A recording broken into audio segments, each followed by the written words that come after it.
Hello friends, గోధుమ రవ్వతో ఇన్స్టెంట్గా ఇడ్లీలను ఎలా చేసుకోవాలో ఈ వీడియోలో తెలుసుకుందాం.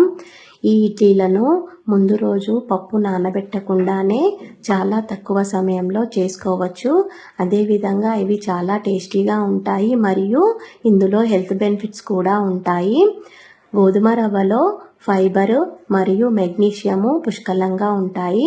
అందువల్ల ఇవి బరువు తగ్గాలి అనుకునే వారికి చాలా మంచిది. అదేవిధంగా డయాబెటిక్ ఉన్న వాళ్ళకి షుగర్ లెవెల్స్ను నియంత్రించడంలో సహాయపడతాయి. దీనికోసం ఒక గ్లాసు మినప్పప్పును బాగా కడిగి 1 గంట నానబెట్టాలి. ఆ తర్వాత 2 గ్లాసుల గోధుమ రవ్వను కూడా కడిగి పక్కకు పెట్టుకోవాలి.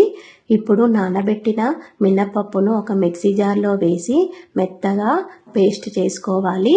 గోధుమ రవ్వలో ఈ మినప్పప్పు మిశ్రమాన్ని బాగా కలిపి ఆ తర్వాత అందులో కొద్దిగా సాల్ట్, అదేవిధంగా చిటికెడు వంట సోడాను కలిపి ఇడ్లీ ప్లేట్లలో పెట్టుకొని స్టీమ్ చేసుకుంటే గోధుమ రవ్వతో ఇడ్లీలు తయారవుతాయి. ఎప్పుడు చేసుకునే ఉప్మానే కాకుండా ఈ విధంగా వెరైటీగా హెల్తీగా ఇడ్లీలను చేసుకోవచ్చు. నచ్చితే లైక్ చేయండి. ఇలాంటి మరిన్ని వీడియోస్ కోసం ఛానల్ని సబ్స్క్రైబ్ చేసుకోండి. ఎలా ఉన్నాయో ట్రై చేసి కామెంట్ చేయండి. Thank you for watching. Bye.